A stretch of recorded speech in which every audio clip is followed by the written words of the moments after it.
My report? Yes. So, since I left, I've been holding on to the pointer. All good, always. And I know you said it's a pointer. And so, but I've just been holding on to that line. And it's worked wonderfully in the sense that all has been good and everything getting unknotted for me. Relationships, money, so all the four Maya traps all getting knotted. Yes. That's because of your grace, but I'm taking the credit. Please. One thing worth exploring in this all is grace or Guru Kripa Kevalam is whether it is a tool of change or it's a tool of recognition.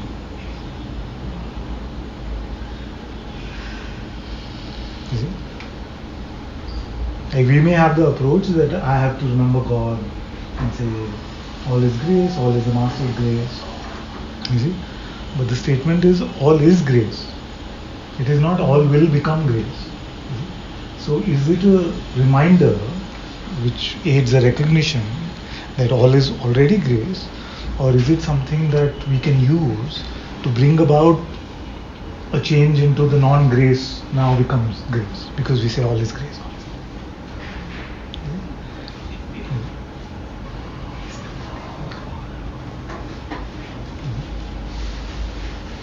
So the Kevalam part of Guru Kripa Kevalam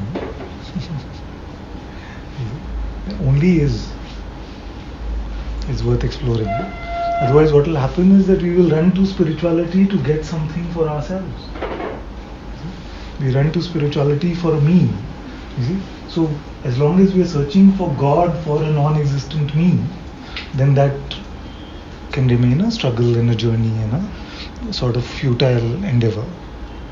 Okay? Although it's good, your report is good. I'm just saying if we can go a step further, deeper into that and really explore. So when it is presented by a master that all is grace, you see, all is the Sadguru's grace, all is the master's grace. It is not that once you remember this, then it will start becoming grace. You see, it is just that in remembering this, you will recognize the grace which is present no matter what the situation may be. Because your mind's construct will be creating problem. See, this is the problem, I am here to help you. This is the solution. You see, like that. And then we live in this problem solving mode. You see, constantly trying to resolve things, solving problems that don't exist. And that is the definition of suffering. You see. So the reminder is all is grace, all is good, already as is. To recognize that is helpful. You see. And then if we can take like a step further, actually a quantum leap further, then can we go on to an exploration of whether we have the capacity to understand what is good and what is bad? You see? And if we do, where do we have it? Okay, before we jump into that, I just want to ask everyone so that my daughter often says, read the room. I don't read the room. So tell me a little bit. You both also new here, so tell me. I'm from Bangalore. I work in HP. It's a technical account manager. So I've been in this meditation journey from 3 years. What kind of meditation? I used to do Kundalini meditation. And Were you doing some chanting and no, just pure pranayama? Pranayama and meditation. My name is Amit, and she got me here, and I'm very happy to be here.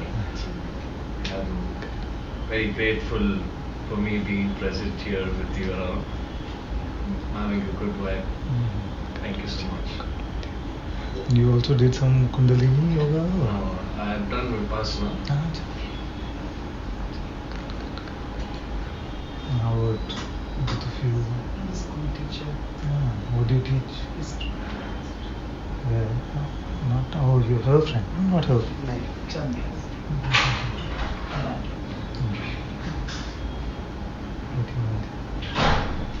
My housewife. I'm a teacher also, and I do breath watching meditation. I've been doing that. Breath watching? Yeah. Acha, acha. Following a particular teacher, or how did you get into this? I just, when I read Eckhart Tolle, he recommends that and says it's very useful. And from a long time I've been doing that. So 20 minutes. That's all. How about you, Auntie? What did you? Would you consider yourself a seeker, or? Yes, very much. Very much. Tell me a little more. More in doing than in writing. Get to teach for 38 years. So just through my journey with children, I hope to get my joys by doing something for them. That's just nothing in particular. I was happy for Chandra to say, come and partake in this.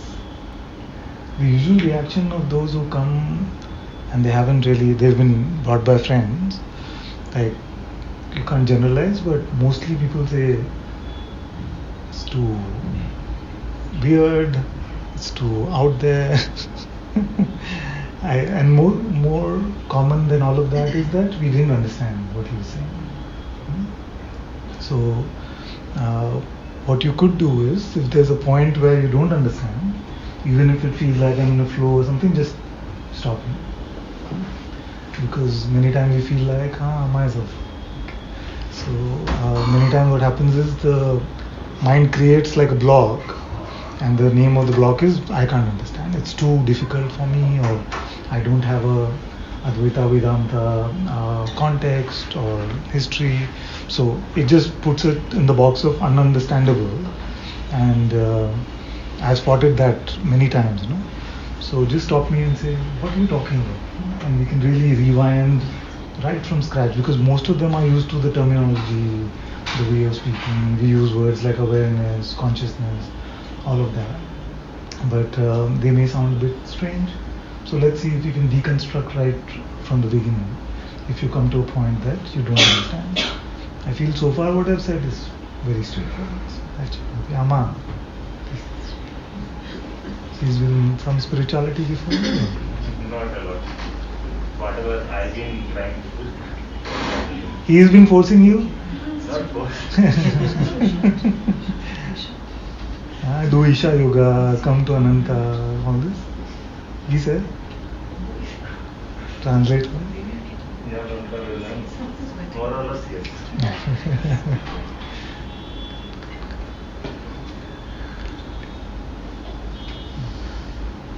Let's see if we can make it the discovery of God, the so-called attainment of the self. Let's see if we can make it a real possibility for everyone in this room, independent of whether it's the first satsang or 1,000 satsang. There's a young child who's with me 10 years, this one, who looks like the youngest in the room, is right in front of you, in the green dress. She's been with me 10 years. And there are some of you who are first time today. But let's see if the end of satsang today, everyone can confirm that they found what the spiritual quest is really about. Yes? Let's see.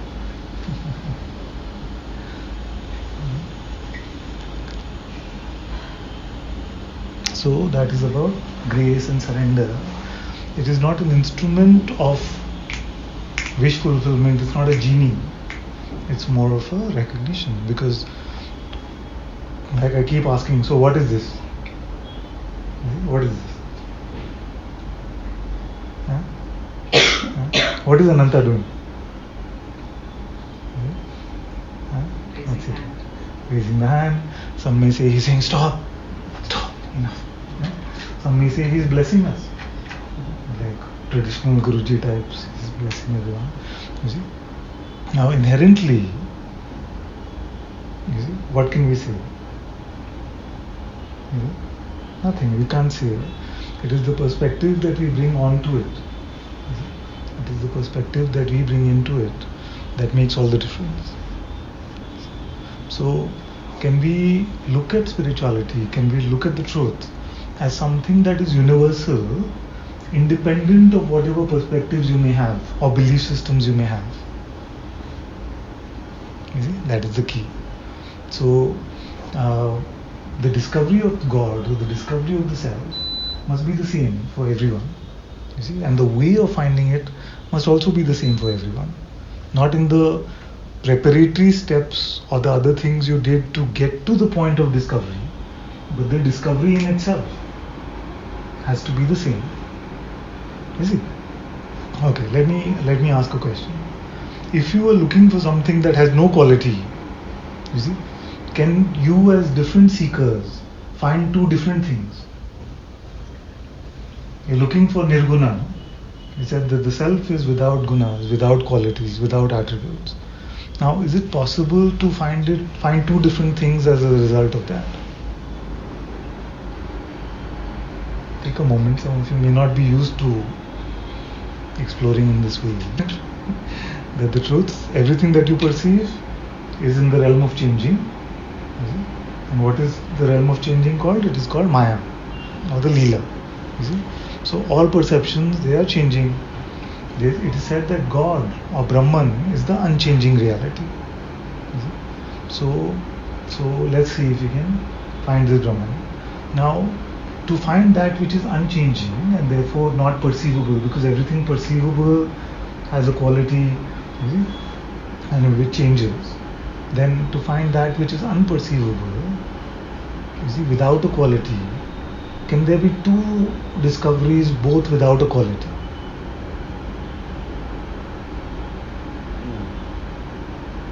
Pakka? I didn't get you. Thank you. Okay. So if you're looking for something which is beyond perception, yes? So because what have we been told since we were children? All this is Maya. All this is an illusion. All this is a coming and going. Everything that you perceive is phenomenal and therefore coming and going. That which witnesses all of this is the real deal. We've been told this. No? That which is the Sakshi of all of this is the real deal. How will you know that you found the Sakshi? It will be empty of change. It will be empty of all qualities. Now the question is a strange one. I know, because if you're not used to satsang like this, it can sound like a strange one. So we're saying that there are so many different spiritual paths. One has done mindfulness, one has done teaching, one has done kundalini, one has done vipassana. All of these spiritual practices have been done. You see?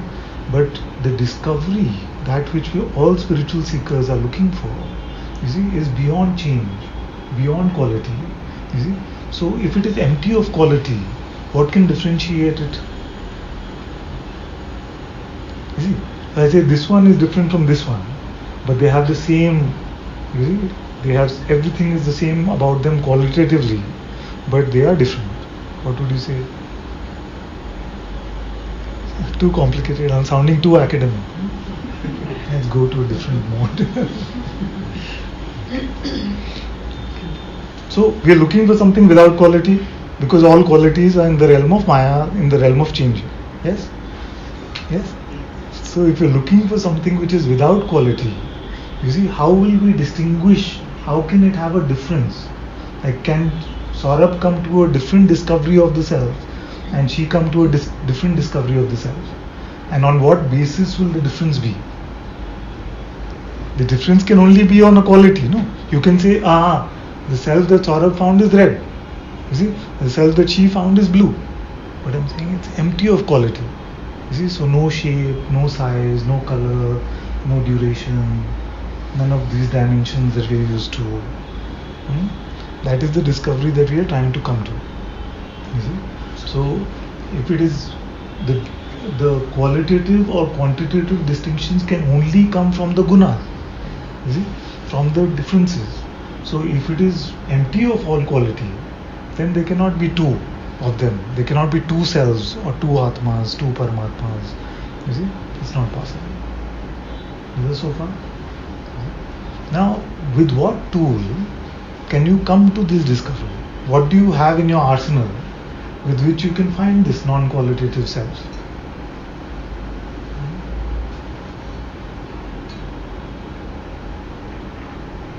What do you have? What are your perceptions used for? What is sight used for? Yes. And what do you see? you see qualities, no? You see qualities, you see color, you see shapes, you see quality.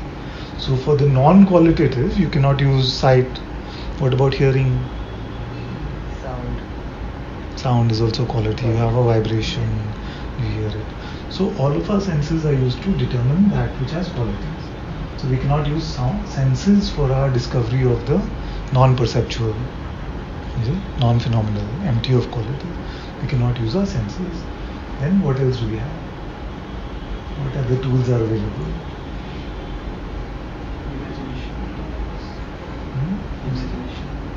Imagination. What is imagination? Thinking. You see, thinking in a way that images are forming. What are you doing with those images?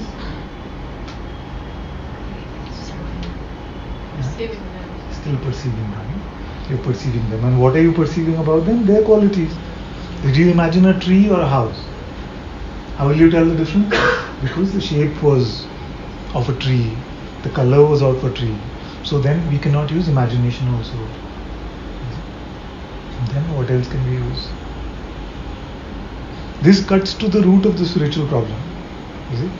I've been contemplating this topic as to why 99.99% of the seekers never end up finding the truth that they're looking for. You see, and the quest becomes a multi-lifetime sort of thing according to them. It becomes a multi-lifetime thing. You see?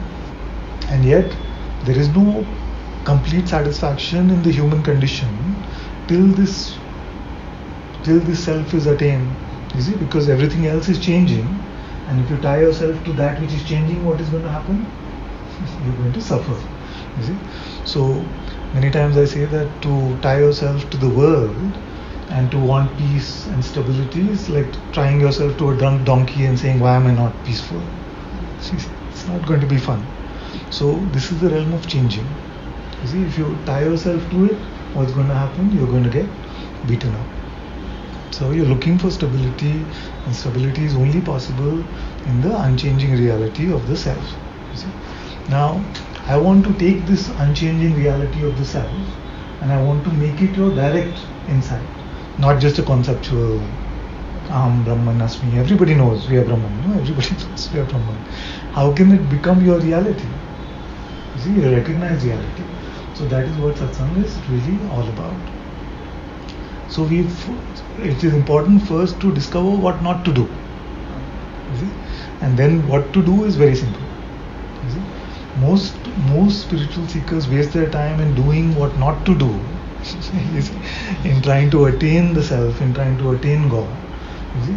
And that is why lifetimes upon lifetime may go in the quest for this search. So what not to do? First, don't try to perceive God or perceive the self as if it's a perception or a perceptual discovery. So all this experience chasing, bliss chasing, feeling chasing, wanting to feel better, all of that is not truly Atma Gyan. You see, it is in the realm of what the world may call self-help or wanting to feel better, and all of that has its place in the world. But satsang like this is like, we call it, maybe it's arrogance, but we call it direct satsang. Because it's pointing without any of the fluff. It is not for anything else but for Atma Gyan, for the discovery of the self, for the attainment of the self. You see? And if as a byproduct other good stuff happens, then as a byproduct it happens. So what not to do? Don't try to look for the self as if it's a mobile phone. You see, I lost my mobile phone, so I'm going to look for it. How will you know you found it? I can see. It has the shape and the color and the size of it. You see, so you will not find the self as an experience. So stop chasing the self as an experience. You see, many are chasing the self as if an experience is going to come, and this problem is not new. You see, if you read the oldest Upanishad, same thing. If you read the Bhagavad Gita, same thing. Krishna has told Arjuna, no, that the truth is deathless, it is birthless, it is without all qualities, all this is a coming and going. Discover your reality and you'll be free from this fear of death and fear of losing your attachments. He has told Arjuna. But what does Arjuna say? I want to see you. Can I see you? But he's seeing him. His Lord himself has appeared as his guru and best friend in front of him. He's seeing him. But he says, show me the special you. You see? Till I see the special you, which is the real you. You see, till then I won't be satisfied. You see? But the special you, the real you, is not in the realm of change. You see? So the Virat Roop which he saw was also something that came, no, as a vision. You see, he saw him as a perceptual vision, and it went away. And was Arjuna free after the conversation? He wasn't free. You see, so if we look at it even metaphorically, you see, the metaphor of Arjuna is still here today. And the metaphor of Krishna as the Guru is still here today, pointing to the same thing, you see, and the same conundrum. So the Guru has appeared, you see, is pointing you to your reality, but we are looking for an experience. You see, so the quest is different from where the pointing is pointing to. Although in your heart you are longing for the same stability of the self, you see, but because in the world it seems to be so uncommon to look for that which is beyond perception, we can only try to chase the highest experience, to say once I have that experience, then I can confirm I found God. But that's not going to be the way it is. How many of you have had spiritual experiences, like fantastic ones? Come on, don't be shy. Okay, who has not had? 1, 2, 3, 4, 5, 6. Okay, at one time, slowly. Building courage as other hands are going. I got beat up on this traffic light downstairs. That was quite spiritual. By some random strangers. You got actually beaten up. Just now? No. On this traffic light, like 4 or 5 years ago. But it was the closest I came to it. Okay. The self was gone completely. Yeah, no identity. I can understand. So accept the 6, and thank you for your honesty. But accept the 6. Everyone has had a lot of spiritual experiences, and yet you would not claim. And if you are claiming, then you're making a mistake. You would not claim that experience to be the experience of the self or as self-recognition. You would say that this was a fantastic experience I had along the way, you see, of finding the truth. I had a fantastic spiritual experience. Even if we say that in that experience I found that there is no me, you see, but as long as it's something that came and went, then it's still in the realm of perception, because what comes and goes is perceptual. Yes? Okay so far? So with our senses we can't do it. Then what else do we have? Now it's getting more difficult. With our perception, senses, we usually in the world, like Ravi was saying, in the world we may take senses to be this way, but let's take external objects and seeming internal objects to be perceptions through our senses, because you're seeing them, you may be hearing a voice, all of that. Let's include all inner objects and outer objects as perceptual experiences, as sense experiences, because that's another satsang in itself, but actually the dividing line between inside and outside we don't know, but we'll come to that separately. For now, let's just treat all of that as sensory experience. Okay, so that is not possible. Then what is the other way we can find God? So the ideas. We can think, we can try and resolve it, like I need to find this. We can try to solve it like an equation, you see, like 54 into 76. God. So the great Sikh gurus, in the Guru Granth Sahib, they've said, "Soche sochna hoye jo soche lakhbar," which means you may think and think and think 100,000 times, but you cannot do it through thinking. God will not be a product of your thinking. You don't have to take their word for it. Anyone that you're devoted to, any of these teachers on the walls, have they said that one day I thought so much and I resolved the problem of God in my head?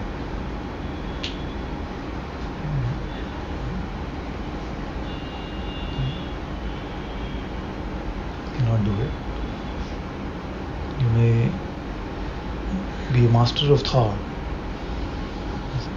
but God will never be received as a thought or a product of a thought.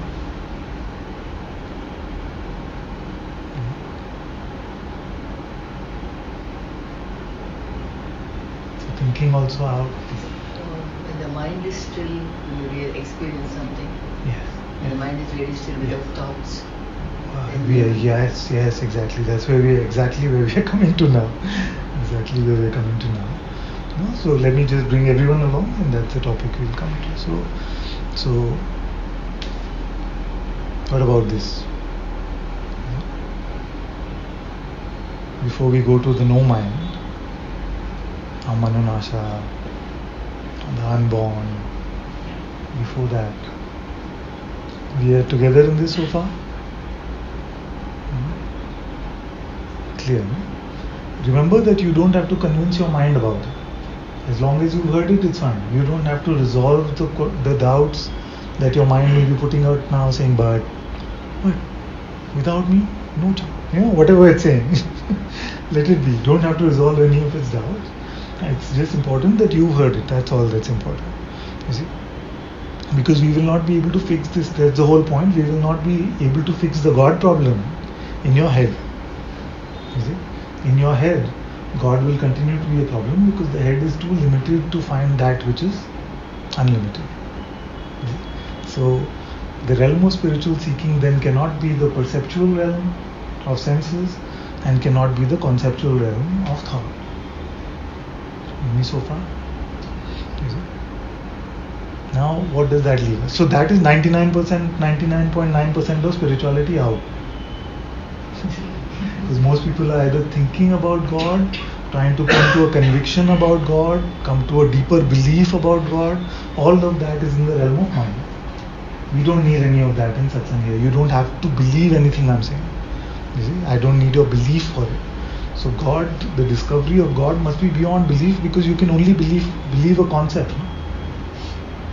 Can you believe something other than a concept? Like believe this. Believe this.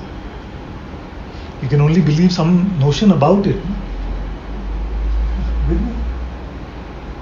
Why do I feel like I've lost you? So, it is impossible to believe just a perception.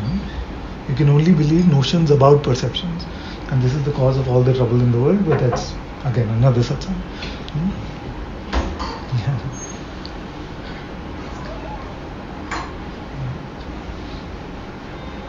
Okay. So doesn't need belief, doesn't need experience, doesn't need any chakras, doesn't need anything to happen. All of that is fine. I'm not against any spiritual practice. All of that is completely fine and has its place. But for the discovery of God or the discovery of the self, let's for a moment presume that none of that is relevant. Let's see if there's another more direct way. You see? So we've taken out all perception, all experience, and we've taken out any thinking or that which is the product of thinking. Now what do we have?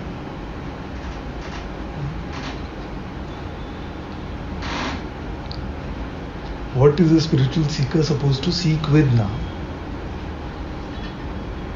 Because these are the two modes of seeking, isn't it? You're seeking knowledge. You can only seek knowledge perceptually or conceptually. You see? But then self-knowledge, the sages have already said, cannot be either of these two. So what is this strange Atma Gyan, self-knowledge thing? How to find it?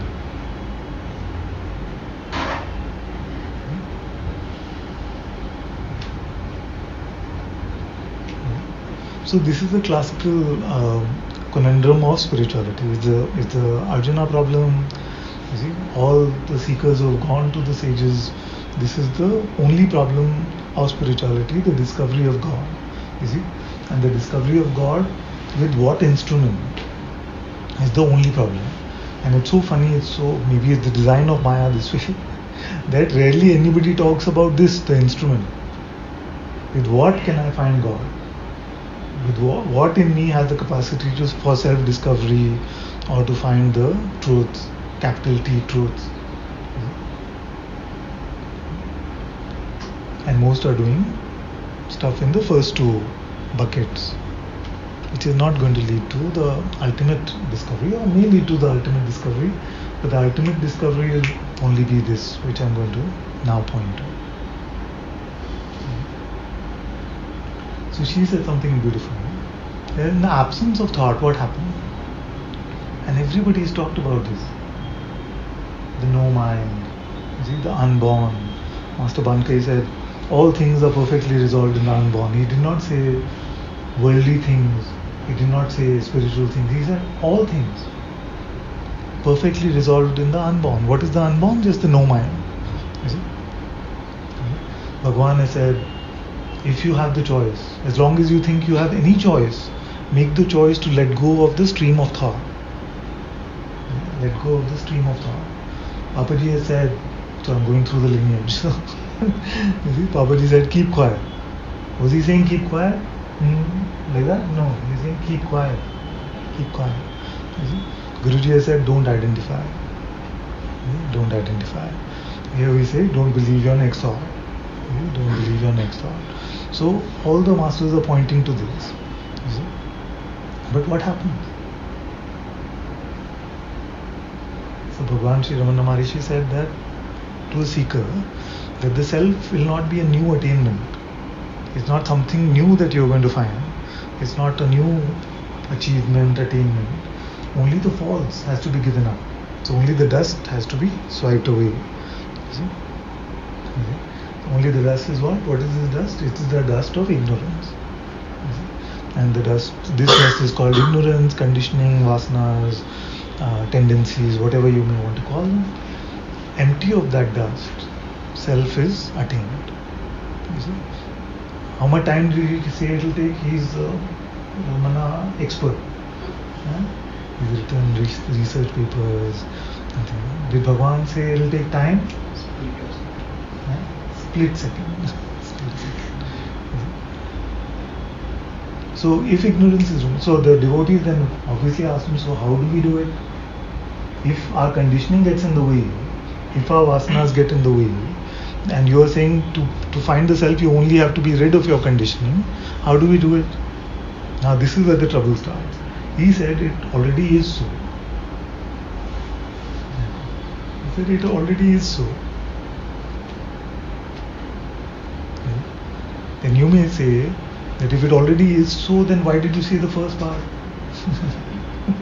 Because you have to do it. You have to be empty of your conditions. You see? So you have to read Bhagavan's answer in a different way. Saying, how do we do it? He's saying it already is so. You see? Can you start this moment with mind instead of no mind? Let's go. Have a mind, okay? 1, 2, 3, mind. You see? You cannot do it. Who all have I lost? Everyone with me? You see? You cannot start this moment in the throes of the mind. You see? So it already is so.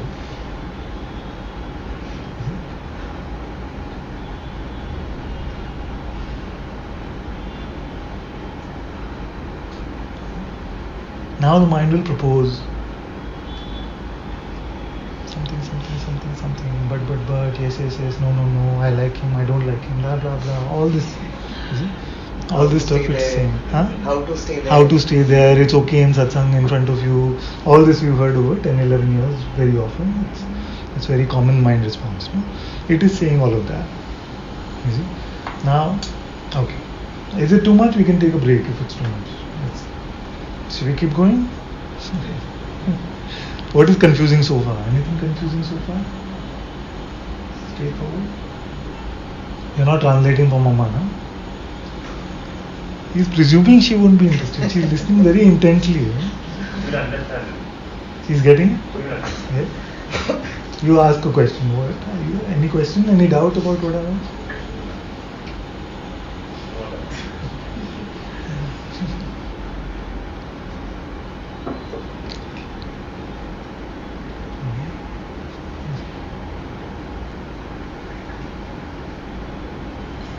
Anyway, you don't have to be new to ask. Anyone has a question with this? I guess my challenge it still comes up is we've been trained to think of phenomenon, and here what is being spoken of is the opposite, which is what is called noumenon. Yes. Right? But that is like, I don't know, it's still. Yeah. So noumenon is a term. It's just like saying Nirguna Brahman. Right. You see? It's a term, but it can't really point to anything. Yeah. Even though I've heard that no mind, I've heard it like maybe for 10 years. You see? So I'm pointing you to the noumenal. You see? Now the no mind is the mode of the discovery of the noumenal. You see? So the no mind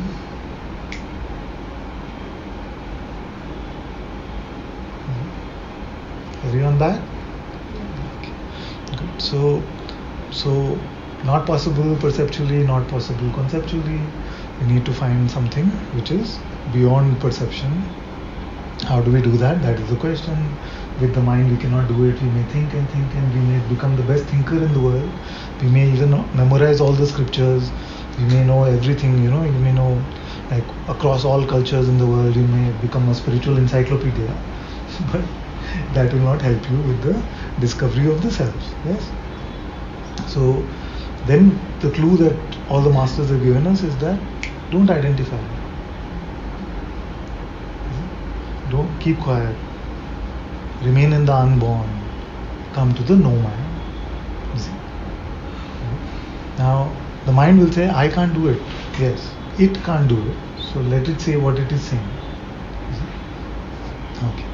Now this part is like really important. Like what would be the opposite of no mind? Mind.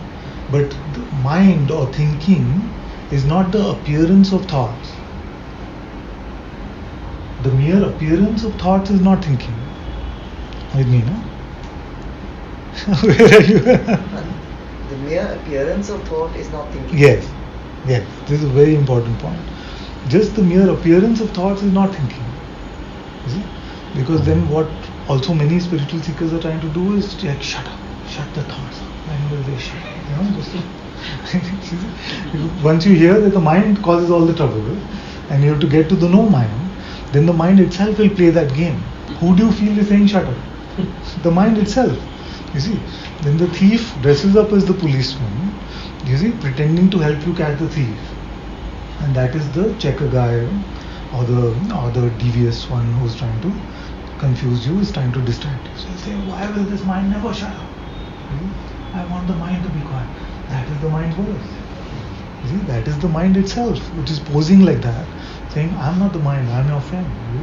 I'm helping you, I'm your spiritual guide, inner spiritual guide. You see, he was helping you. You can even speak like that. You see, bacha, you better shut up. Some nonsense like that. So this is, I'm making light of it, but actually it's a very important point. Many times we feel like the spiritual concepts that we have, or the things we've heard in satsang, that is actually something other than the mind. That is our intuition. We feel that it is so, but it is not so. The spiritual mind is still the spiritual mind, and the progress of the spiritual mind, the attainment of the spiritual mind, is the attainment of the spiritual seeker, which is to become a spiritual ego and not an enlightened one or a free one. It's a very, very important point which will save you maybe a lot of time, maybe a lot of trouble also. So you're not trying to understand, remember, you see, you're not trying to do this stuff, because with all of that you will just become like Ravan, knew everything. Very great spiritual sadhaka himself. He knew all of spirituality. You see? But he took it conceptually. He said, why should I bow down to Ram? I am God, he is also God, I am also God. Maybe he quoted some Upanishads also to prove his point. So with conceptual understanding, with remembering, with belief, you will only give power to your spiritual ego. With true insight, it will not progress into that. So the emptiness Shunyata, or the discovery of Brahman itself, Nirgun Brahman, only happens in the intuitive mode. No? So what is the intuitive mode? Same as the no mind. I know I'm subtle. So now the trouble is how to stay in this no mind. So I already said that just by the mere appearance of thought does not mean mind or thinking. It also needs something else. What does it mean? And this is the master key to everything I've said so far. Thoughts appear, they are seen. Most spiritual sadhanas are to try and get attention away from thought into something else. You see? Focus on your breath. What are you not doing then? Your attention is limited, so it cannot go to thought at the same time. So you feel like you can fixate your attention. You make many spiritual paths will say make it one pointed. Make your attention one pointed. What happens then? You cannot fall for the mind because you see, your attention is limited. So whether you're doing breath or you're doing chanting Ram, Ram, Ram, what does he say? With full heart, full attention. You see, do it. You see? Because when you're walk, when you're chopping vegetable, chop. You've heard all these things in spirituality, stay in the moment. All of this thing is to try and keep attention away from thought. You see, to try and come to the no mind through not using thought. Now the problem is that I was terrible at this. So I cannot give you any advice as to how to do this part of it. You see? This part of it I was terrible at. Like my attention was to run, I used to be terrible. One day pranayam, one day chanting, one day this, one day that. It's like I was all over the place as a spiritual seeker. So I was never able to keep my attention one pointed at something for a very long time. So I'm not going to propose that to any of you. Because that would be hypocrisy. So I won't want to, something I was not able to do, why should I tell you all to do? You see? But there is a simpler way. And that simpler way, like another way to look at that simpler way is surrender. You see? But what actually happens in surrender or letting go? Let's not even say surrender because it brings elements of devotion and things into it which we don't even need at this point. You see? They may be helpful at a later point. We'll talk about that. But right now, you see, we are just looking at what we can do with thought. You see? So can we do this? So try and do it. What all can you do with a thought? What all can we do with a thought? So I've said already that I'm not telling any of you to try and control your attention, try to be in a no mind state, like just don't move like that. Not saying any of that. Okay, so but there's something else you can do or not do. Can you explore with your own thoughts what all can you do with it? One is attention, what else? Belief. Belief. Okay. Story is different from belief. Same. So besides attention, Identifying. different from belief. Explore a little. Belief from the concept, memory, and thoughts whenever flow is there. Immediately I identify and I become. Yeah. How do you identify? Like, show me the process. So the thought comes. The thought comes. I want to eat a mango. Thought comes. I want to eat a mango. Then attention means attention is already on it. Otherwise perception is not possible. Attention is the only light of perception. So now you perceive the thought, I want to eat a mango. Yes. Now what will you do with it besides attention? Now I feel. You feel? Feel in sense. How I identify and feeling the process. I immediately feel that it is me. I am desiring to eat a mango. So how do you do all of that process? By identifying with the thought process. No, correct. You're sounding like me. Thought has come, I want to eat a mango. Then exactly go in super slow motion replay. Ultra edge. What happened next?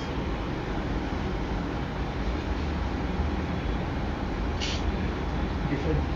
if I see as a witness, No, just regularly what happens?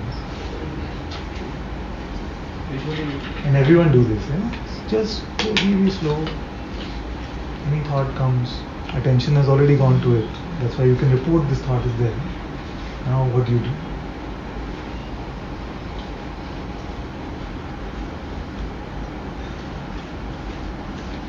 I intend to do it. Huh? I intend to do How? it. Yes. Don't jump any step. Thought is there, that's all I know. Thought is there, attention is there. Now, what is the next step? Energy goes there. Energy And goes. my consciousness goes there. Consciousness goes there. In what way do you see this? I experience I'm going towards thought. With attention and now with consciousness. Yes. So now there are two, attention and consciousness going to the thought. Don't worry, it's not interrogation. Yes. Just looking at it. So attention has gone to it. I want to eat mango. Now what else is going? Consciousness is going. Now, how do you see this?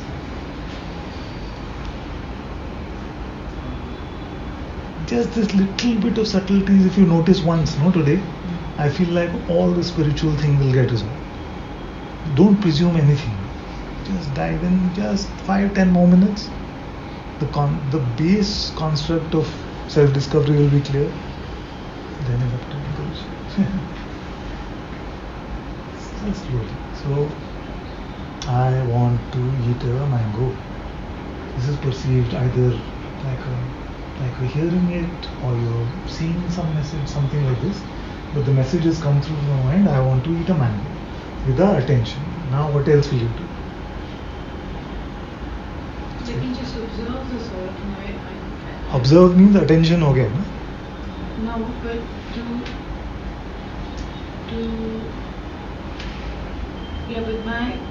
when I say observe, that means I don't have a issue with, you know what I mean? I don't have a, like you said, what is this thing Yeah, saying? you observe this, you perceive it. It's Although with just- thought it's very yeah. difficult to decipher in what way we perceive it. Yeah, so if that thought comes, I want to eat a mango, it's, the attention has brought it alive, but I Any don't- other tool of observation or perception rather than attention?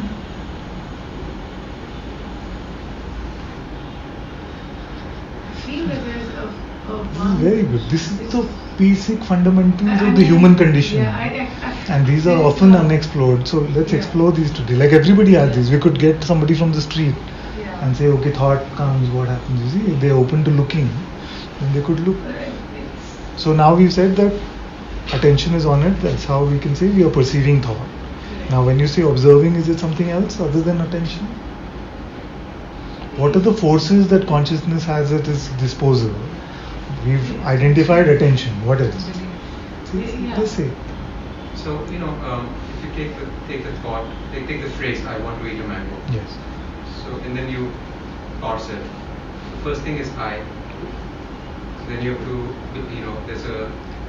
I want to eat mango. Yes. There are four different things happening. Yes. So first thing is you have to believe that there is an I, and which is then you have to associate this body. This body is I.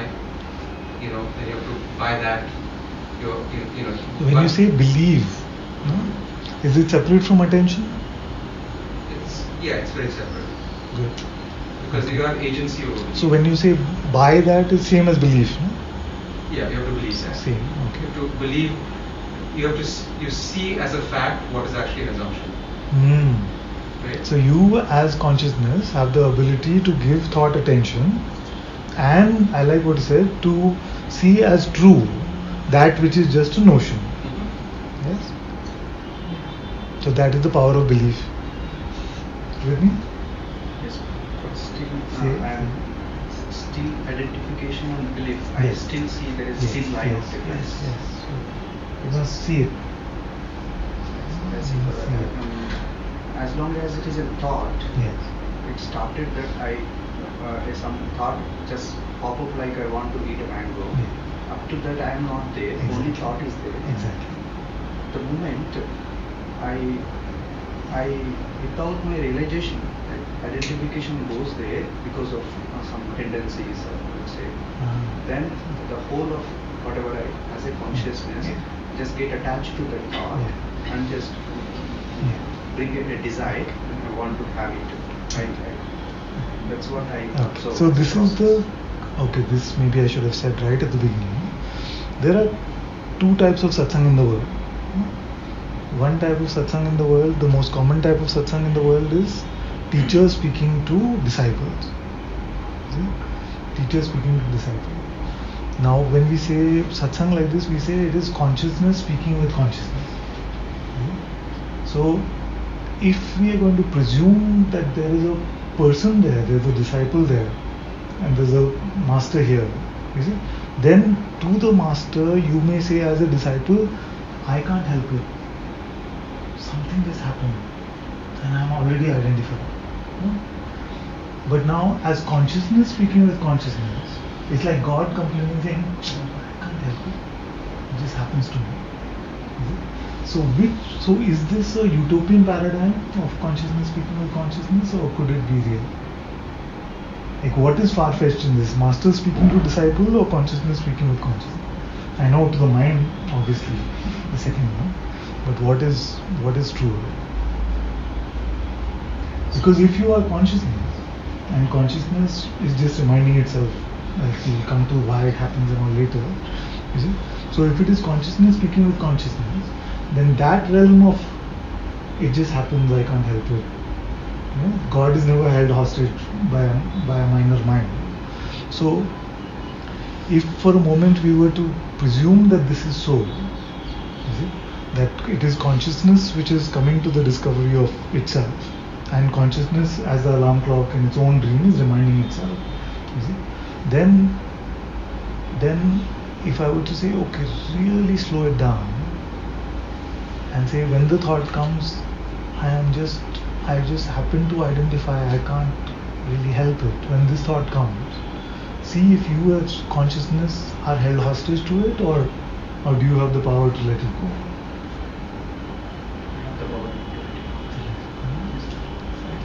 Exactly. And that is the distinction between satsang like this and other satsang, where in satsang like this I am already presuming you are God.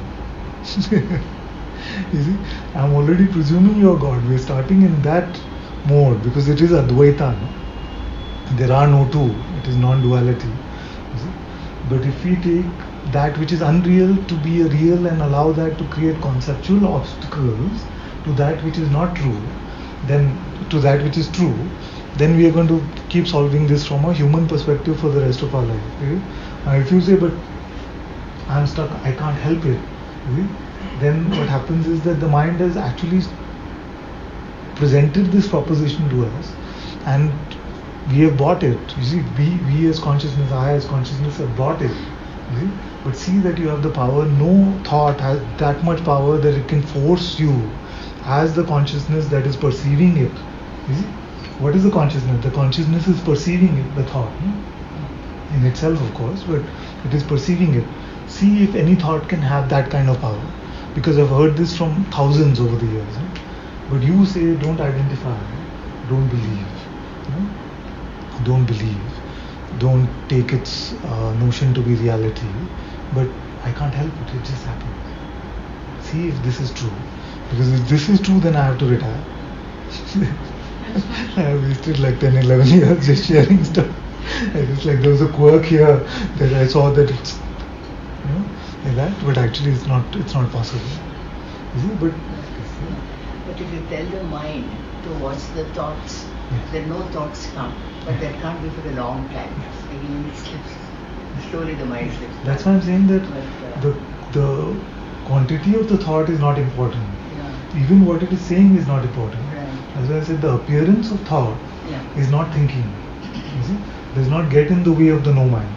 Does not get in the way of being in the present moment. None of that. You see? But it is this other thing that we're talking about, identification, which is belief. It is the same as belief. You see? That then once you take a thought to be true, a true representative of reality, you see, Like a thought is proposing something. You see? When we take its notion to be a true representative of what is, you see, what do we take ourselves to be? You see? You see? Even if you believe a harmless sounding thought like, I want to eat a mango, you see? It is nothing wrong with eating a mango. But if we take, what do we take ourselves to be in that? What do we take ourselves to be? We take ourselves to be the body mind. We take ourselves to be the body mind. So just like the video game came on, and the narrative in the game starts that you're James Bond and your mission is to rescue this princess from this castle or whatever. I don't know which James Bond I have watched, but that is your mission. Then you see, then if you buy the narrator, only then the game is relatable. This Leela has bite, this Maya has fangs. Only when this narrator has value. You see, without that, what is all of this? Is this a dream or reality? What is all of this? We could be very much, especially the way this conversation is going, we could be having this conversation in a dream. You see, you could wake up right now and say, I was in this strange place with this strange man wearing Black Panther t-shirt talking about the unchanging Brahman. It sounds more dreamlike than real. So you could wake up from this and say, I had the strangest dream. But because the narrator is telling you that this is who you are, you see, it's saying you like this, you're understanding this, or you don't like this, you're not understanding this, any of these conclusions it may be making, then you're in this mode of taking yourself to be just this body mind. Without that, it's very good to explore this thing, because the mind will create problems which are non-existent. They'll say, but all these masters are telling you don't identify, but I can't help it. Then why are they telling you? But whatever the thought is, do you, like, you either do it or you let go. Yeah. So there are two things, like you said, like, you got a thought of eating a mango. Yeah. So you, according to me, it's like I go eat the mango or I let go of that thought. So that's when it just brings in peace in you. Otherwise you're going on like, know where to do, what to do. So how do you go about, like, everything, like, thought process, how do you go about it? Like, you either do it or you let go. Yes. Is there any other way? Yes, there is another way. We'll come to that in a moment. I'm just solving the thing, the minor problem of self-discovery. And then we will talk about the second problem of how to lead our life. So there are three main problems. What is true? See, that's the first problem. What is true? What is real? Second problem is what is the way to know it? You see? The third problem is ethics and how do we live? What is the right way to live? How do we do things or not do things? You see? So first we are coming to what is true, and we're solving the second one also in the same line. Like the teachers will tell you that these are the three main branches of philosophy. What are they? Epistemology, metaphysics, and ethics. These are the three main philosophical problems or questions in the world. That's basically it. Everything else is a subset of this. So what is true or real, or why is there something instead of nothing, all of this stuff. You see? What is true knowledge, which is epistemology, how can truth be known if it can be known. What is real is metaphysics, how can it be known is epistemology, and ethics is how do I live, what is the right way to live, what should I do. So we'll look at the first one and then the third one will become easier.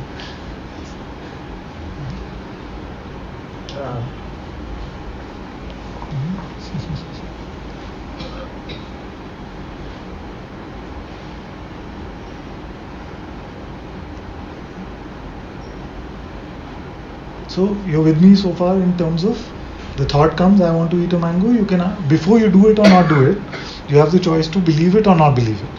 No, you can just let it go. Say, I want to eat a mango. So these are the two. Whether that doing happens, we'll come to. Yes? Yes. Have I forced you into submission? Choice choice many times are opted for it, but 90% of the cases, choice went it wrong way. Choice, the 10% when I'm fully conscious, I can have the choice as a power, as you already said, I have more power than 10% definitely. I did it many times now, I realize. Now I want to ask you another question. How do you know this? Because mind subsides, I also see that mind subsides. And So what is telling you the 90%, 10%?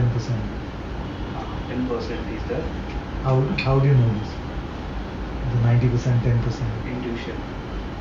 Then it's okay. Your intuition is quite quantitative.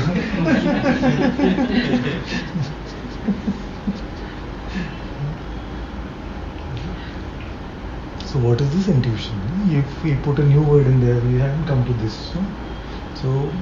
So now no mind. You see? In no mind. Everybody is clear with me on the no mind stuff? Then you're letting go of the traffic. It's like the Zen masters have said, keep your front door and back door open. Thoughts are visitors, let them come and go, don't serve them tea. That is the main mantra of one of the Zen teachers, Suzuki, D.T. Suzuki. So, thoughts are visitors, don't serve them tea. Yes. So, are you saying that even before the decision is made, do it or not do it, when once the thought comes, you need to be on the control with us is that we can just keep passing. Yes. So the next step is the decision once we believe, and so our first belief happens and then decision making. It's not two things. The decision also is the belief only. The thoughts will propose option. Go left or go right. You believe a thought and you call that a decision. What other decision is there? Same. Because sometimes the thing is that if a thought comes and I don't do it, then it is okay. But I'm still fallen for the thought. Exactly. So this is before that. Yes.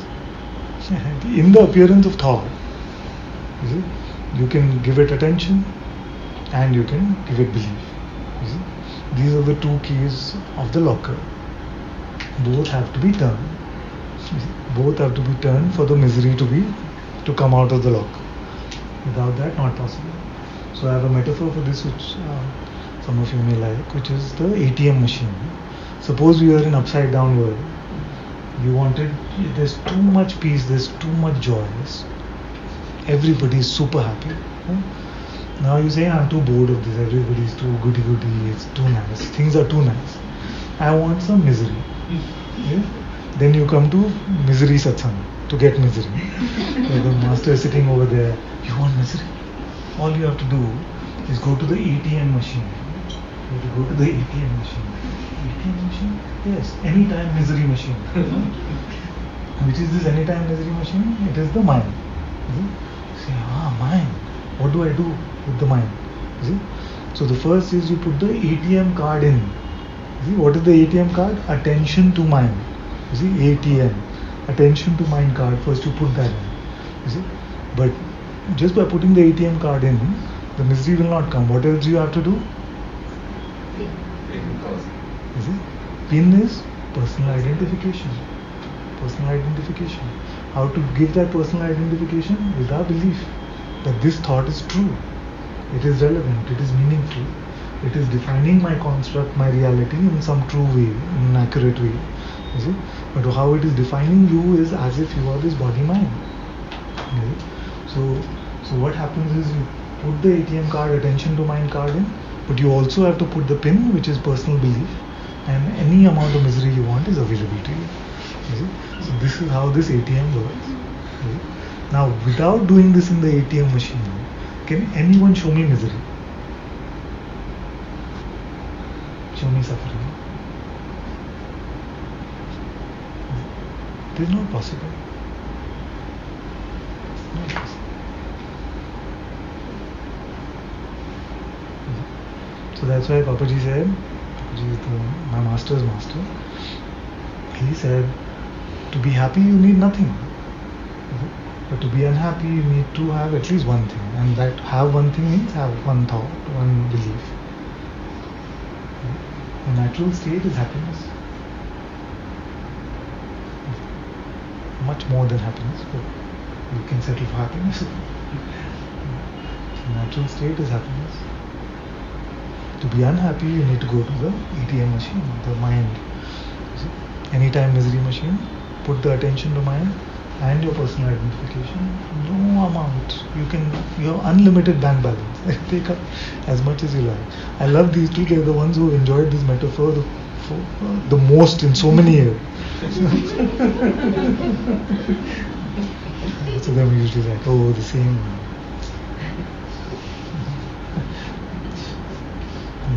So this is the basic mechanics of the human condition.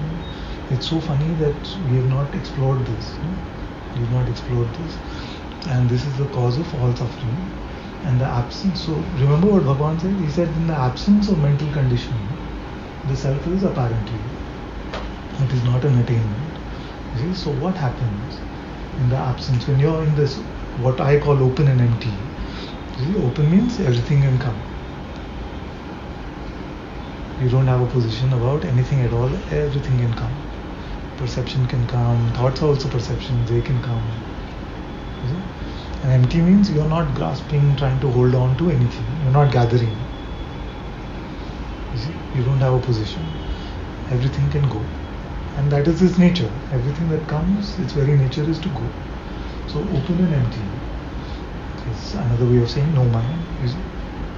But it has the instruction booklet of no mind included in the instruction. Otherwise, no mind can seem like an aspiration that we get to. Open and empty is the instruction and the goal. It is helpful in that way that it not only tells you what you have to be like, but it tells you how also. It's just be open and empty, which means everything can appear. All the roads, all the traffic can go on the road, but you don't have to cross. Everything can come through this.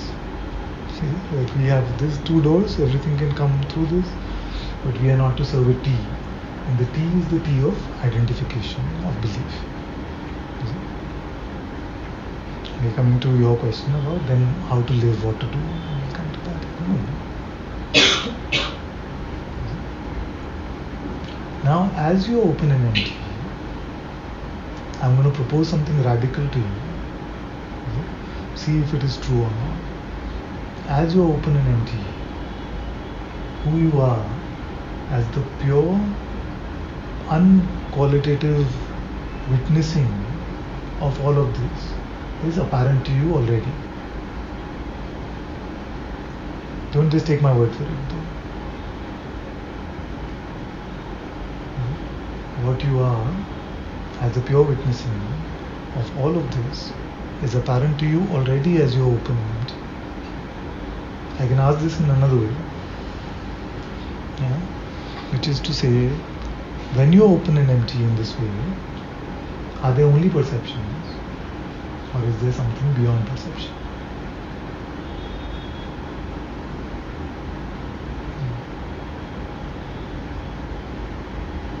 Take your time.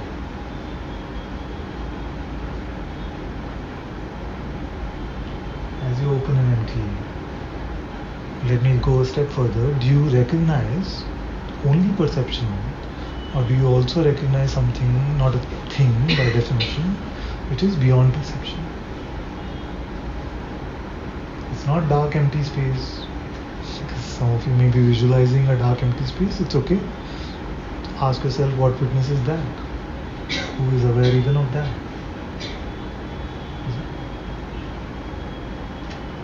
As you're open and empty, are they only perceptions?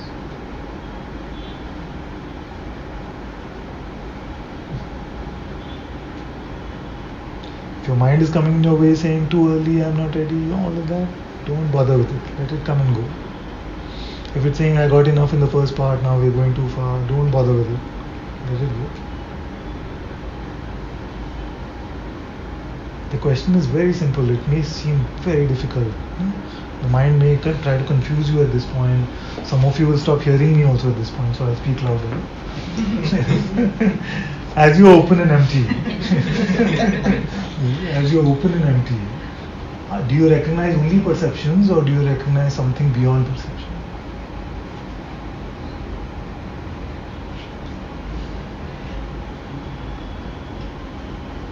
The clue, of course, is what witnesses all of these perceptions.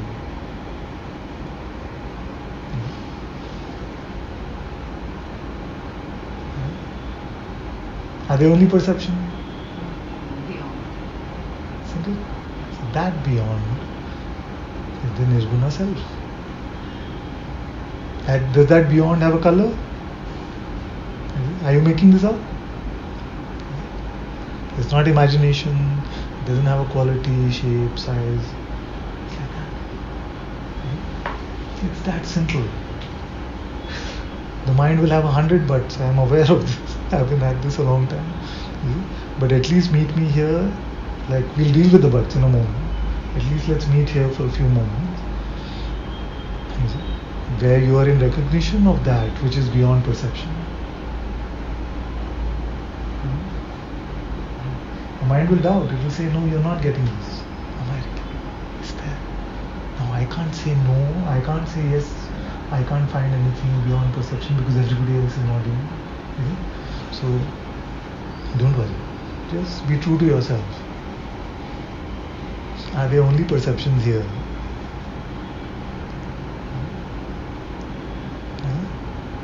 Beyond or no? Yeah. Listen. Kind of. It's not bad for a first second. Beyond perception is nothing. Beyond perception, there is nothing. Okay, good. Thank you. At least you said. At least you said. So, that which is witnessing these perceptions, that is you. Is that you that is witnessing? Now that you that is witnessing, is that a perception? Can that be perceived? It's not perception, it is the witness, it's I. Did That's you? the I. Yes. I think. Exactly. Even you don't even have to think. You know this. Yeah, you that's see, the you I. know this. It's Is not it? perception. You don't perceive it, isn't it? Pardon me? You don't perceive it, isn't it? Yeah. You don't perceive it. I It's just- who is seeing that. Yes. Yeah. So this I, Real I. in what way are you recognizing? Are you using is using? Consciousness. Yes. The consciousness. Yes. So this simple realization is what we call intuitive insight. So we are not using the head. We're not using the head. We're not using our senses, and yet we can confirm that I am aware. I am aware even of perception. I am aware of sight. Are you seeing sight or are you hearing sight? It's getting really subtle. Stay with me. You're all doing very well. Are you seeing sight or are you hearing sight? Neither. Neither. So what are you doing with it? There is like It's there. It's just known. That known, but is it like a conceptual knowing? This is intuitive insight. You see? You're neither seeing sight nor hearing sight. You're just aware of sight. You see? So it is not some senses that you're applying on the senses. If you're going too far, don't worry. This part you can ignore. This is really subtle stuff, right? So awareness is cannot be categorized. You just are. You just are aware. It cannot be categorized as sight, taste, touch, smell, hearing, none of these things. Just like, how is this that I am aware? How is this known? Unconscious. You see, it's just known that very naturally. That's the usual reaction. That do you have to think about it? Do you have to perceive something? Isn't that what we were looking for? So it was right under our nose all the time, not even under our nose. This is the self. This is the only way, no matter what tradition you come from, this is the only way you will ever meet the self. Colorless, tasteless, shapeless, sizeless. Independent of what you may be thinking or not.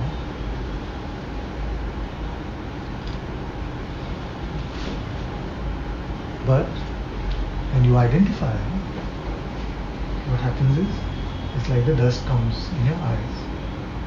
What do you take yourself to be? When you see that you are this pure witnessing, what do you take yourself to be? Slowly. I'm saying fast, but try it slowly. When you recognize that you are this pure witnessing, as you are open and empty, what do you take yourself to be? Where is your boundary?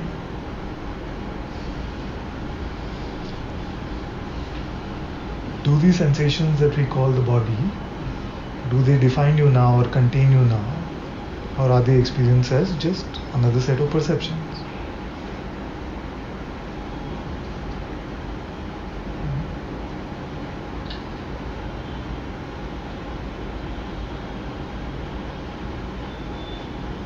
Yes?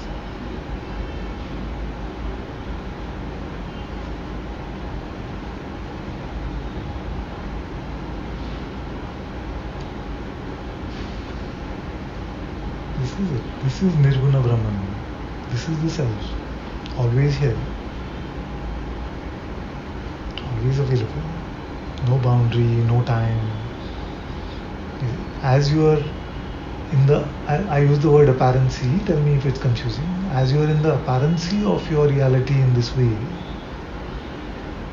do you have age, time? Do any of these apply to you? As you are open and empty in this way, and that you are this pure witnessing is apparent to you, do you have an age or a birthday?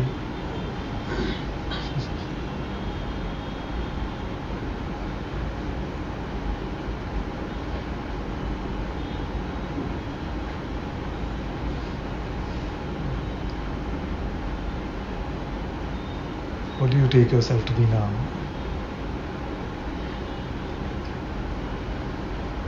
Without having to think. Without having to think. What do you take yourself to be just now? Anything? Nothing? Neither anything nor nothing. Just is.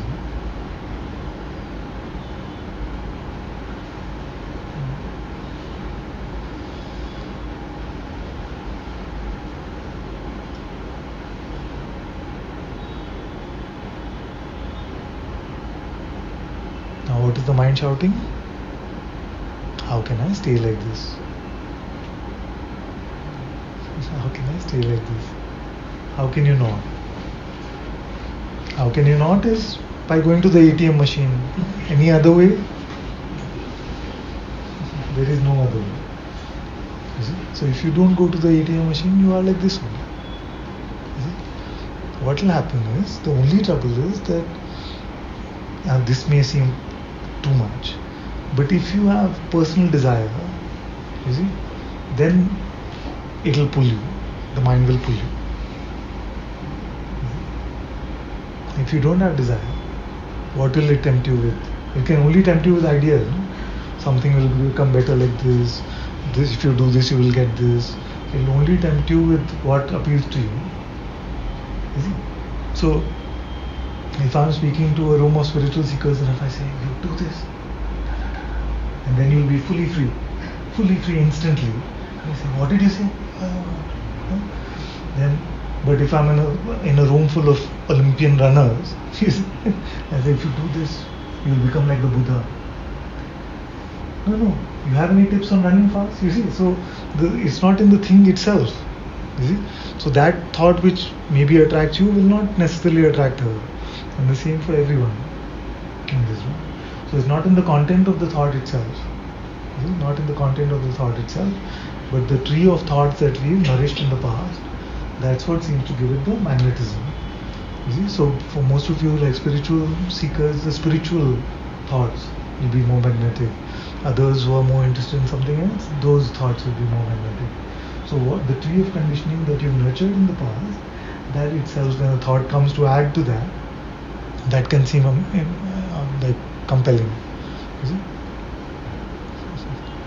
I used to say this many years ago, that if you got the thought, you're a terrible mother, like that.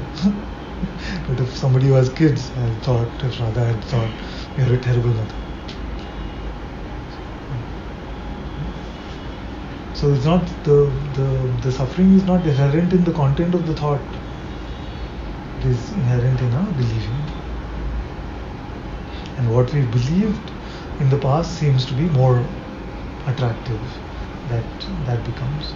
And what happens is when we tug at a leaf, then it seems like the whole tree is back. Actually, you don't have to chop the whole tree. The whole tree is gone. No mind is here. Manonasha is here. You don't have to do anything. You see? But when you want to hold on to at least one idea, even if the idea is about God, you will hold on to a tree of conditioning because of that idea. You see, the good news is that God doesn't need your ideas. So you're not giving up on God by giving up on your idea of God. You're coming to a true meeting with God. Everybody's got ideas about God.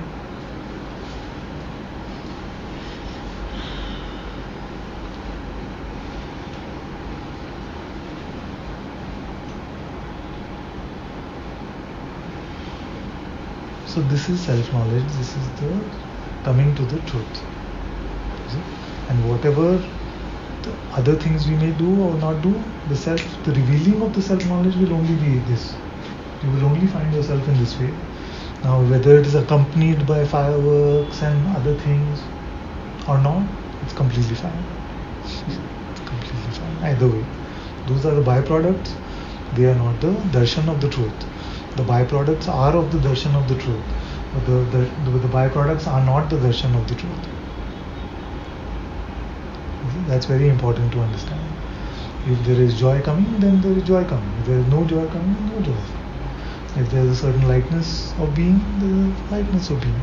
But don't make the byproduct a benchmark, which you will then later beat yourself up over with. When I saw it in Satsang, it was so light, easy. And I try to do it myself. See, or the reverse can also. Can I check? So how would I, like when we say attention and witnessing, I mean when I say awareness and attention, so if I say I witness my attention going here or there, but couldn't it just be this thoughts are coming in way and my attention actually isn't going anywhere? In a sense, because attention means it's also pure. It doesn't have any. It's not saying this is good or bad. Just pure attention is just what it's pure, seeing it again without any narrative along. Just the attention doesn't have narrative. Of course, that's what we're saying. Yeah. So. We said something like that? No, you didn't. I'm trying to see, because you asked me, is it just that? Or did I asked whether there's a difference between attention and observing? Correct. Yeah. So at that moment, I was feeling that there's something which is not changing at all, whichever way something may come over. That is not getting either affected by what's coming over me, nor does it change or move or back. Now, then I'm thinking, is that attention? How to say it, So that which was not moving, which is so apparent to me that attention is perception.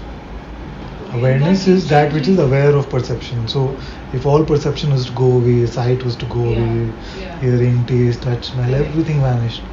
You're still aware. No? Yeah. And if they came one by one, you would still be aware. Okay, fine. Yeah. So I was like this. Was Attention that is attention and perception are not the same. attention is basically the light of perception. We say that what you see, you may be like looking at this hand, okay? But if you're just like daydreaming or something, you may not, because your attention is not on it. And attention is a limited quantity, whereas awareness is not. Attention is limited, no? So If everybody starts talking right now, yeah, while we are talking, you will say, keep quiet, Father is talking. Yeah. Basically saying that I'm running out of attention to hear Father. Correct. Because all of you are also pulling at it. Yeah. So attention is limited. We've done this so often, no? Yes, I know. So now imagine a tree and look at the hand. You can, but both cannot be clear. Yeah. Because it's limited, you may be able to imagine an unclear tree and see the hand unclearly. Yeah. So, if attention was unlimited, you could imagine a fully beautiful tree in your head and perceive the hand fully. Yeah. And listen to 3 children talking at the same time. Doesn't happen. But your awareness, you never run out of awareness. You run out of this ability to perceive called attention. The ability to perceive. Yeah, because you only. That's why I say attention is like the phenomenal twin of awareness. Although it's quite qualityless, colorless, tasteless, you can't even say, there it is, or no. You see? And yet you recognize it when you run out of it. And with that which can recognize it, Exactly. Going all It's over the independent place, of that not also. one of- Exactly. That's not going. So we used to say, where does attention report to? Yeah. It reports to the unmoving. To the cusp between your manifest and unmanifest. You said thinking is not just the appearance of thought. Yeah. As I said, no, the second part, the pin number is also important. With attention to the mind, I see. you can perceive them. So thinking is the pin. Yeah? Like Thinking you say, is appearance attention of plus pin. pin. Attention plus belief is the thinking. You see? The appearance of thought is not thinking.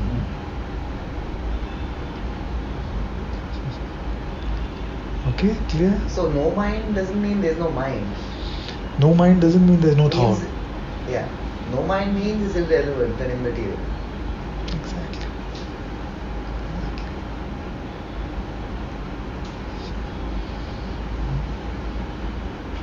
So, this is the simplicity of coming to the recognition of the truth, the absence of ego, the absence of conditioning. We've discussed all of that. Now coming to the question about, this is apparent. I can quote unquote, see that in my reality I have no boundaries, I have no time, I was not born. All of these things are apparent. You see? Now, let's say if the question comes, so how do I live this life? Now, my submission to all of you is that where you know this, the truth about yourself, all guidance as to how to live your life is also available. It is from there.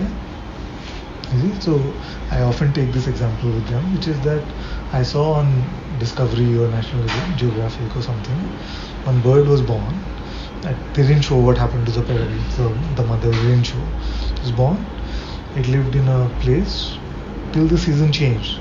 It was living alone. I don't know. It was eating some worms or something.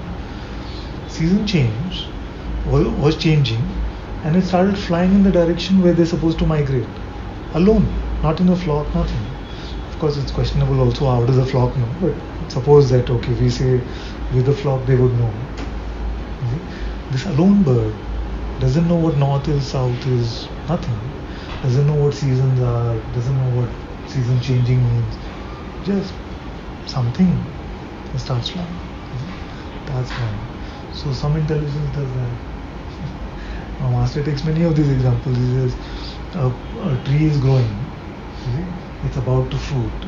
Sure, it's not thinking, saying, Acha, now this branch is this strong, only 1 kg fruit it can handle, so let me grow 1 kg fruit on this, let me grow like that. It's not thinking any of that, yet perfectly it is formed.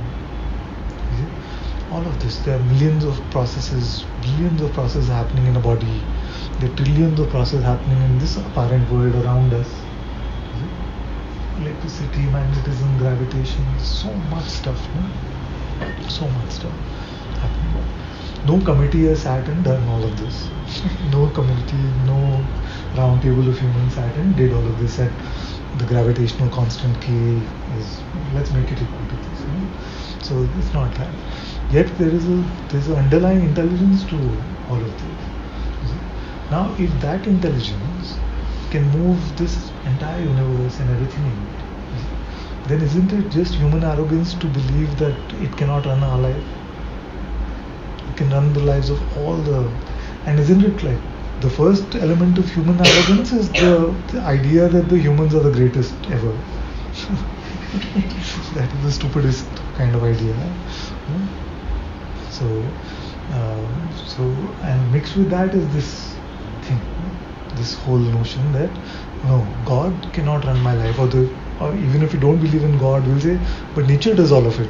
So what is nature? The same one as I'm calling God. So that intelligence which is running this universe can also run our life, is also running our life. Now your heart is beating right now. How are you doing it?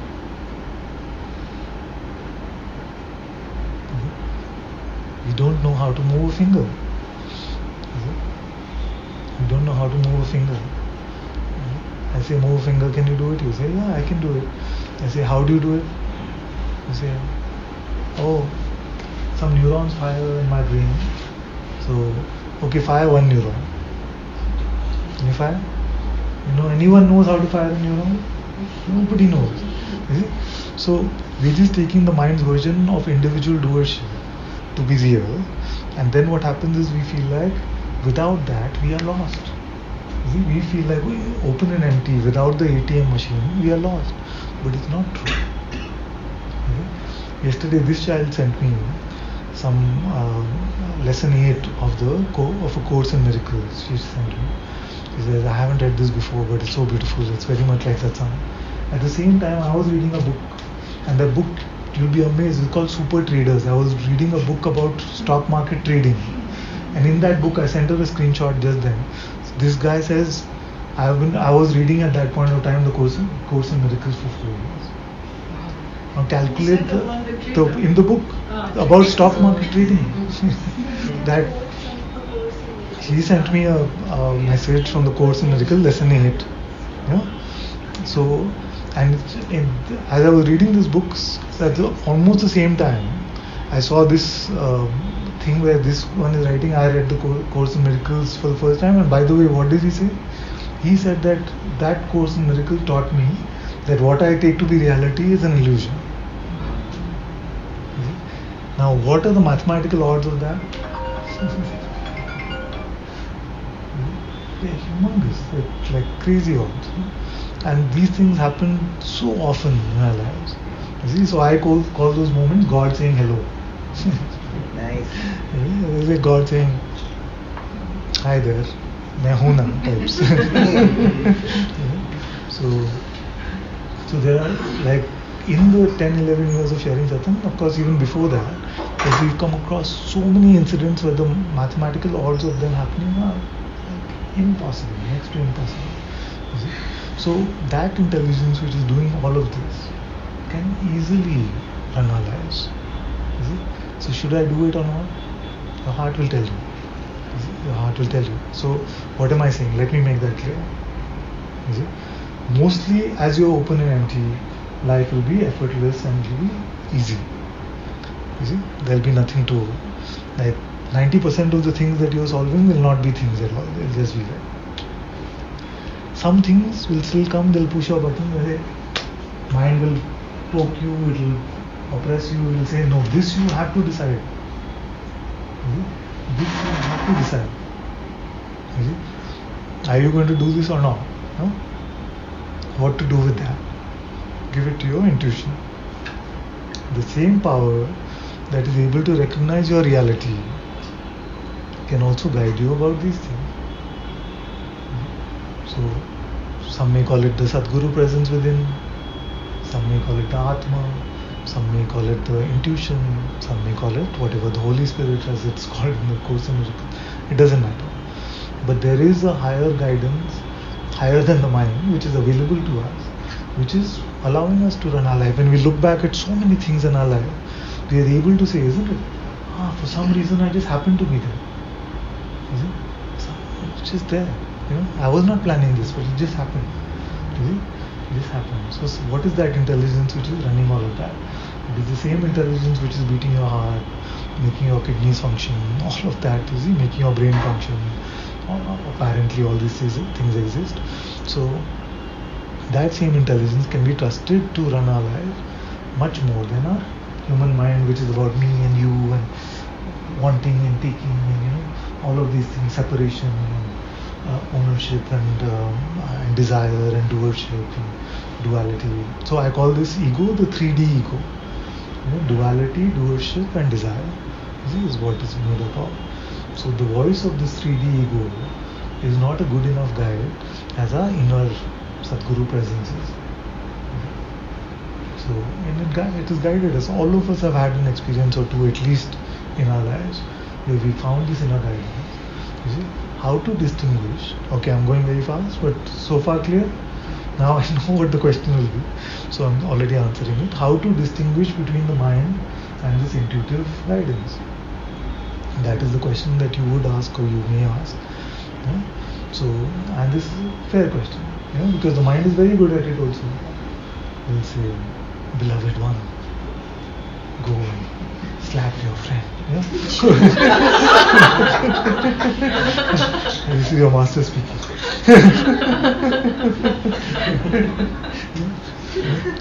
So, and most of you being in satsang will be able to smell it. You'll be able to smell it, but I'll give you a foolproof solution. When who you are, when who you are is apparent to you, the way I've shown you, as you're open and empty, who you are is apparent to you. As who you are is apparent to you, whatever flows from this instrument is intuitive. You may hear it as guidance, you may not. You may just find your feet are moving somewhere. You may just find that somebody called in the family, you wanted to fight with them, or maybe the other way around. So you wanted to fight with them, they called you, but you end up saying, yeah, it's all fine, whatever you decide is fine. Where did that come from? So it can happen this way, or you may say, I'm just going to tell them it's all fine. You say, stop it. Don't feel like intuitive guidance only means shanti. It's not an external position of open and empty. It's not that you have to sit like a sadhu, open and empty. Inwardly you're open and empty. Outwardly you may be fiery or not. It doesn't matter. How your outward expression unravels is up to consciousness how it unravels it. But inwardly, as you are open and empty, whatever question, whatever decision you need to make, you can hand it over to that. You see, but I'm saying that this is, you will find that you yourself will find yourself needing guidance a lot less. Because you will find that life is just so gracious, it is taking care of everything so beautifully, especially if I don't have an opinion about where it should go. This is the first thing we spoke about today. If I don't have an opinion about where it should go, life cannot oppress me. It's only when I do have an opinion, when I say it should be like this, I know better. My mind knows better than God's will. That he invites suffering. So ego is another name for this resistance. I know I've packed in a lot of stuff in a quick conversation, but I feel like we'll make a recording available also of this conversation, because we've captured most of what is shared in satsang. So what is true? That which is the unchanging reality. How can it be known? I've shown you how to live in the same way. Where you find your unchanging reality, where you find the truth about yourself, you also find the truth about how to live, what to do, what not to do. So you don't have to compartmentalize. Many spiritual seekers say, no, For practical purposes, I go to the mind, but for spirituality, I go to the heart. Don't need to live in compartments like this. You see, because how will you figure? How will you figure? Moment to moment, you will not. Mostly, you will go to the mind only. So just try it out. See that living in the intelligence of the heart. You see, and you can trust this one because I'm a householder. You saw one of my children. I have work, so work happens full on. I do work on the stock market, so there's trading happening. So there's all of this sangha happening. So don't feel like, oh, like what would he know? He doesn't have my manager to deal with, this kind of stuff. So all of life can unfold from the heart. You see? And you just have to allow it. You just have to experiment with it, try it out. And I'm happy to hear reports about it. So I feel like from what I've shared, we've unraveled what is the truth, what is self-realization, self-discovery, what is the only way to know it, no matter what tradition, method you may be following, and then how should life unfold, which actually third question should not be relevant after the first to come, because once you see that you are not this body-mind, then it loses a lot of its power. But I've seen that it still retains it pushes a lot of buttons, because the identification as the body mind still may be there. So it usually uses this and says, so what do I do now? So what can I do? Follow your heart. Follow your heart. And again, Master Bankai said, all things are perfectly resolved in the unborn. All things are perfectly resolved in the unborn. So, as far as the self is concerned, no resolution is needed. So he was obviously talking about the manifest as well. So you can take that guarantee if mine is not enough.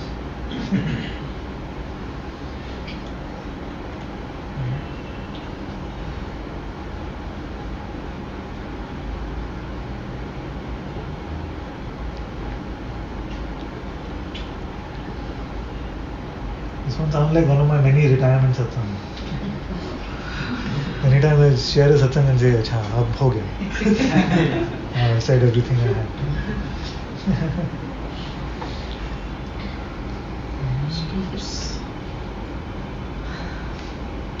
Questions, doubts. Remember that doesn't mean you don't ask me a question, but remember that you don't have to resolve it in your head, because this, what I've shared with you today, you will not be able to fathom in your head. It has to be met in the heart. It has to be met deeper than the head.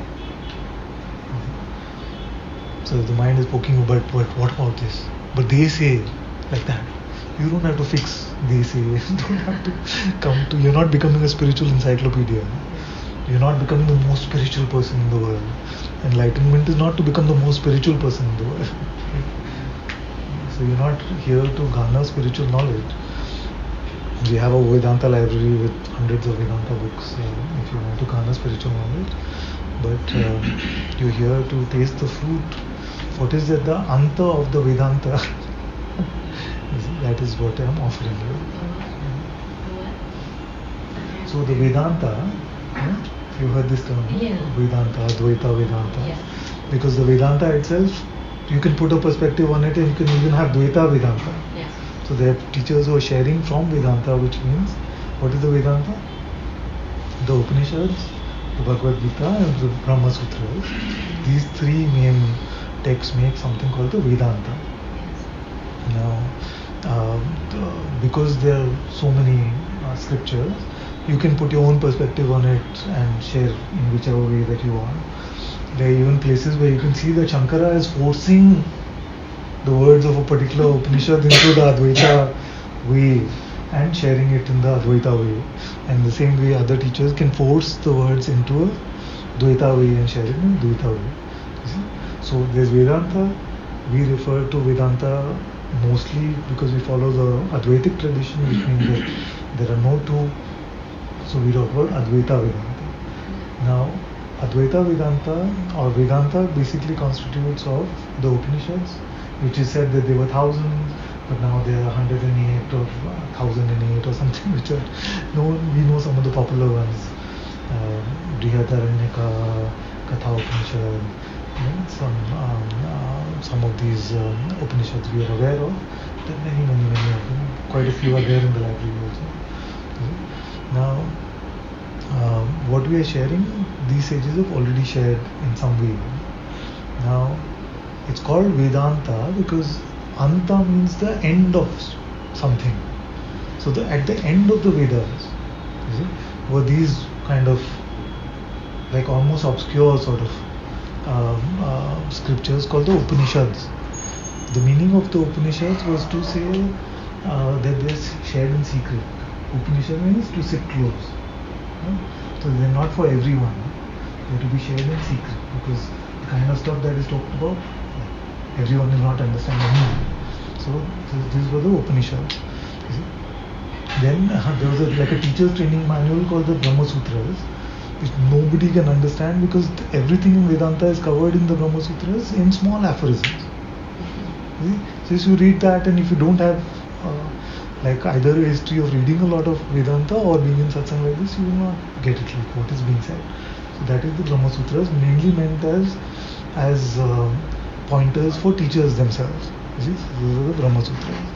Then there is the Bhagavad Gita, which the Lord had mercy on everyone and said, hey, the Upanishads are too crazy for everyone to handle, so let me distill it into a simpler way and provide guidance to everyone as the Bhagavad Gita. So that is approachable. Now the beauty of the Bhagavad Gita is that whatever your temperament may be, you will find something appealing over there to find. And because the world is so attached to doership, that's why the Bhagavad Gita has been misunderstood to be just a manual about Karma Yoga, but it's not. You see, that became very popular. No? Just keep doing your action and don't worry about the fruit of the action, don't worry about the outcome. There's just an element in the Bhagavad Gita which appeals to this branch called Karma Yoga. But because the world is so attached to doership, then it's like a injustice to the Bhagavad Gita to say that it's only about this. In fact, there are many like ISKCON, other branches will talk about the Bhakti part of the thing, that being predominant. Other parts will talk about the Karma part. So Bhagavad Gita, that Adi Shankara has done beautiful commentary on Bhagavad Gita also. It's all basically the Vedanta. All basically the Vedanta. But there are some great sages if you read them, one of them being Swami Satchidananda Indra Saraswati, who said the highest is that universal knowledge which you can verify with your intuition. You see? And he defined a beautiful method called Adhyaropa Apavada, which means that even the Vedantic approach is the approach of negation. You see? Which we may attach more to the Zen tradition or things like that.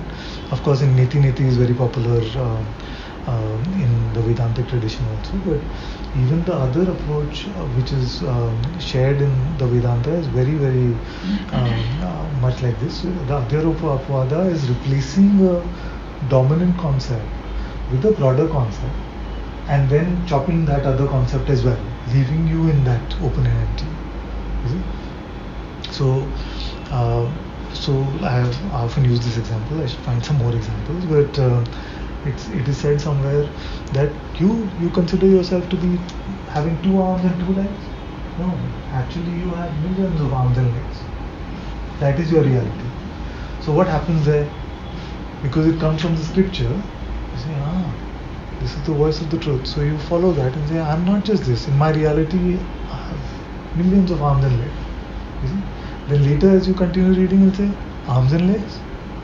You are not that. You are beyond all quality. So what happened? It replaced a strongly held belief that I am the body, you see, with a broader belief, with a newer belief, which is a little more palatable. You see? A little more palatable. Because formless is not palatable to the mind at all. So a little more palatable. I am vast. I am everywhere. Like that. And then vast everywhere, all those are nothing to you. All those are nothing to you. In your reality, none of this applies. Because to take the leap from first to the last is very difficult. So I often used to say that if I said, Saurabh, Rajesh,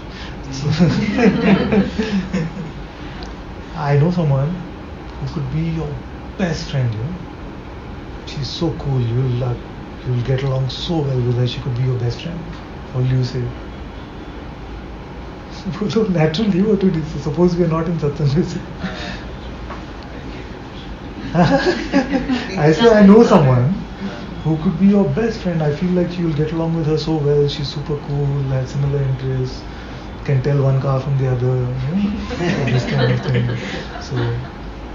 So what will you say? Let's meet. Yeah, but you can't meet her. Then what will you say? Show me what? Can you say? Then today's world is like, okay, can we get on Zoom together? Like, no Zoom. You can have a photo. Like, no photo. Can I at least talk to her on the phone? No, you can't talk. She doesn't speak. What are you telling me? So if I tell you God is like that, same thing, formless. That's what we started satsang with, beyond perception. But because we are so used to name and form, we feel like that kind of God is unapproachable to us. You would rather have a God who's a secretary who said, oh, my work is not going well, please God. My girlfriend is fighting a lot with me. So we're looking for a God who serves us rather than a God who is the unchanging reality of ourselves. So the leap of going from that world of form and relating only with form to going to the formless seems so large that we need to provide some provisional thing. And in most traditions, the Guru forms that provisional step. The Guru forms the provisional steps. You bow down to the body, the form of the Guru. You can relate to the form of the Guru. But all the Gurus are constantly saying what? That I'm only provisionally here. I'm only provisionally here. I'm just pointing you to that unchanging reality. My true presence is in your heart itself. But the leap of going from relating with form to formless seems too much. And that is why, at least in my experience, I've only found those who have a guru to have taken that leap. Because I've seen, of course, in consciousness, all things are possible. But I would say better odds are in having a guru. Because it forms the step. It forms the step. To go from form to formless is next to impossible. That's why you will see that even in traditions which believe in a formless reality, they will have, like the Christians or the Muslims, they will have pictures of Makkah or words from the Holy Quran, the beautiful things they will put up. This is form, reminders in form to remind them of the form. Same way in the church you will have a cross, you will have Christ, you will have Mother Mary, you will have images of forms which will then take you to the formless reality. So in the human condition it's very rare to take the leap. It's like God is formless, God is everywhere. Boom. Really happy. That's why all the experience chasing comes. Arjuna saying, show me the true, like a beautiful form, Virat Roop comes. So in the Vedas you say they go from the most gross to the most subtle. Yeah. So like the most gross and then to like individual maybe to you have 1,000 arms. Well, it's to not the most subtle. It's not as straight line as that. No. In the sense there are some parts even in the beginning of the Vedas which are very beautiful and pointing to like an ultimate reality. But predominantly it has a lot to do with how to do the pujas, how to live life, how to do a lot of things. So you could say that generally speaking. So that's why the end, Anta of the Vedas, the Vedanta, is supposed to be shared only in secret, only to super ripe seekers. And we're not doing that at all. We're just like anybody who comes, come. I take refuge in Swami Chinmayananda's words about it. Somebody in his tradition told him, why are you sharing so openly? You're not supposed to share this openly like this. He said, it's all okay. Those who are not ready to hear this, they fall asleep in my satsang. That's all.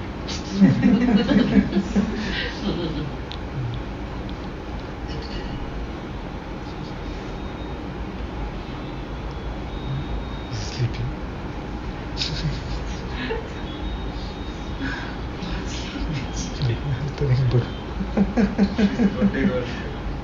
no, that's I wasn't teasing her. She's her sister.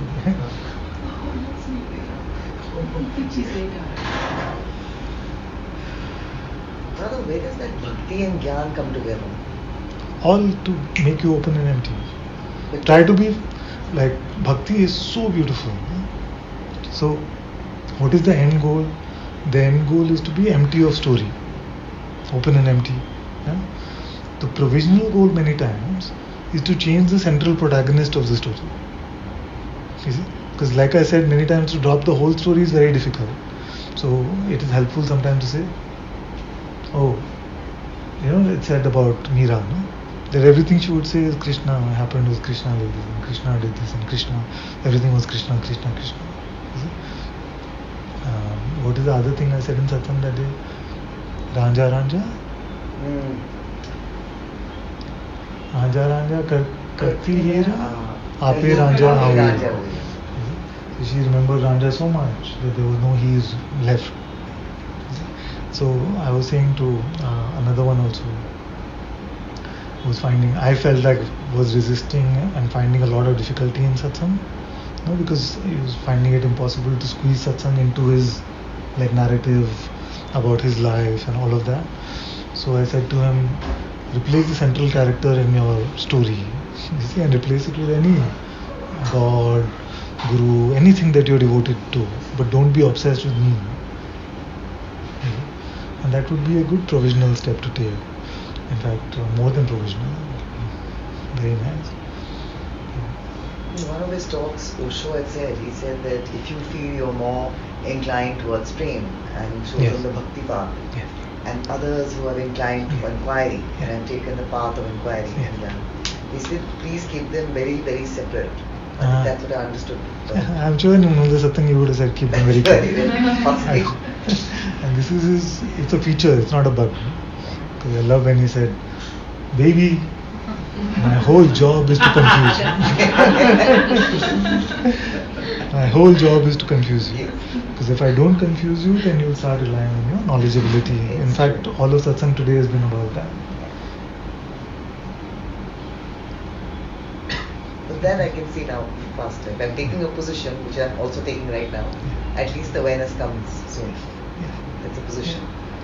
Okay, I want to give you this tip, which is I feel helpful for everyone, which is that if you are recognizing that open and empty brings you in your intuitive insight, and that intuitive insight contains self-knowledge as well as any guidance you may apparently need for the running of this life.